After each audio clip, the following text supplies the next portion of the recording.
Bayangkan, setiap hari kamu duduk sebangku dengan seorang teman.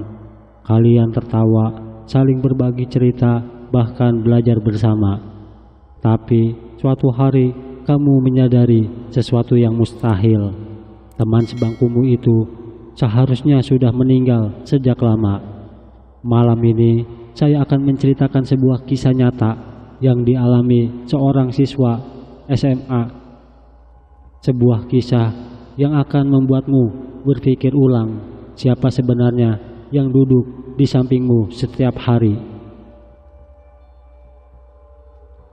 Kisah ini bermula dari seorang anak bernama Udin. Udin adalah murid kelas 2 SMA. Ia anak yang pendiam, tidak terlalu populer, namun rajin belajar. Banyak teman sekelasnya menganggap Udin aneh karena ia lebih suka menghabiskan waktunya sendirian. Hari pertama masuk sekolah setelah libur panjang, Udin ditempatkan di bangku paling belakang, dan di sebelahnya duduk seorang anak laki-laki berwajah pucat bernama Andi. Wajahnya sayu, matanya agak cekung, namun ia tersenyum tipis ketika menoleh pada Udin. "Hai, namaku Udin. Kayaknya kita sekelas ya tahun lalu," katanya dengan nada pelan. Andi agak terkejut, tapi ia membalasnya dengan ramah. Iya, aku Andi, senang kenal dengan kamu." Sejak hari itu, Udin selalu duduk sebangku dengan Andi. Mereka mulai akrab. Andi memang pendiam, tapi ia selalu siap membantu Udin ketika kesulitan mengerjakan tugas.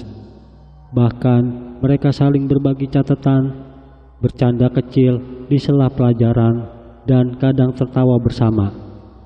Bagi Udin yang sering merasa sendirian, Andi adalah teman yang menyenangkan. Akhirnya ia merasa ia tidak sendirian lagi. Namun semakin lama ada hal-hal aneh yang mulai terasa. Udin menyadari bahwa Andi hanya berbicara dengannya. Saat guru mengajar, Andi kadang berkomentar, tapi tidak ada seorang pun yang menoleh.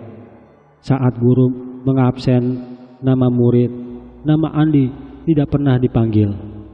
Udin sempat berpikir mungkin Andi adalah murid pindahan baru. Namun mengapa tidak ada guru atau murid lain yang menyapanya? Satu kali ketika jam olahraga, Udin mencari Andi di lapangan, tapi ia tidak menemukan. Katanya suka main basket, pikir Udin. Namun anehnya, Andi sama sekali tidak muncul hari itu. Udin mencoba bertanya pada teman sebangkunya yang lain. Si Andi kok gak ikut olahraga ya?" tanyanya pada seseorang teman. Temannya hanya menatap bingung. Andi siapa?" "Itu loh yang duduk di sebelahku," jawab Udin. Teman itu tertawa kecil. "Udin, kamu tuh duduk sendirian di belakang. Dari awal juga gak ada siapa-siapa di sampingmu." Perasaan Udin mendadak dingin, tapi ia berusaha menyangkal. Ia yakin Andi nyata, karena setiap hari ia mengobrol bertukar catatan, bahkan bercanda dengannya. Hari-hari berikutnya, Udin semakin bingung. Kadang ia menemukan bangkunya kosong dan teman-temannya membenarkan bahwa ia memang duduk sendirian. Tapi saat pelajaran berikutnya dimulai, Andi tiba-tiba muncul di sampingnya, tersenyum seolah tidak terjadi apa-apa. "Jangan dengarkan mereka," kata Andi dengan suara pelan. "Aku ini nyata, aku ada di sini, Udin." Hati Udin bergetar. Ada rasa takut, tapi juga ada rasa kasihan.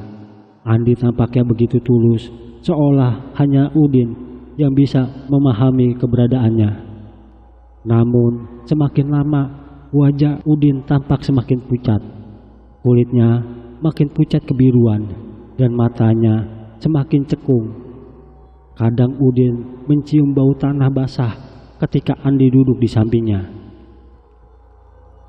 Malam itu, Udin tidak bisa tidur. Pikirannya tentang Andi terus menghantuinya. Akhirnya, ia memutuskan membuka album kenangan sekolah tahun lalu. Ia membuka halaman demi halaman, mencari wajah Andi, dan di situ matanya terbelalak. Ia menemukan foto kelas, dan benar saja di pojok foto ada wajah Andi.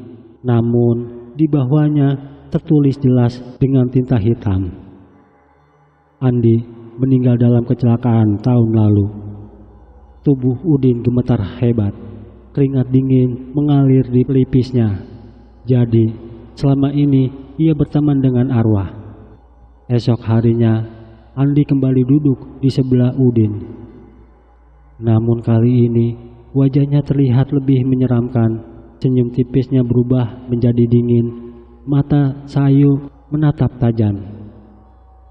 "Aku senang punya teman seperti kamu, Udin. Jangan tinggalkan aku." Udin menjerit, berlari keluar kelas, namun suara itu terus mengiang di kepalanya.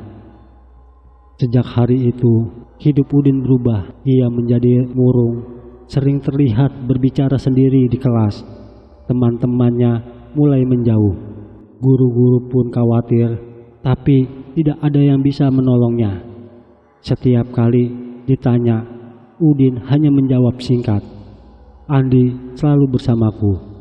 Beberapa bulan kemudian, kabar menggemparkan sekolah. Udin ditemukan gantung diri di kamar kosnya. Di meja belajarnya ada 2 kursi yang ditata bersebelahan, seolah-olah ia masih duduk bersama Andi. Di kursi kosong di sebelahnya ada bekas lekukan seperti pernah diduduki seseorang. Padahal semua orang tahu tidak ada seorang pun yang tinggal bersama Udin. Kisah ini meninggalkan pertanyaan besar. Apakah arwah benar-benar bisa kembali dan menemani kita? Ataukah ini hanya halusinasi dari kesepian yang mendalam? Yang jelas, kesendirian bisa membuat seseorang begitu rapuh, hingga tak bisa membedakan antara nyata dan tidak nyata. Jadi, jangan pernah menyepelekan rasa sepi, karena kadang sepi bisa memanggil sesuatu yang seharusnya tidak ada di dunia ini.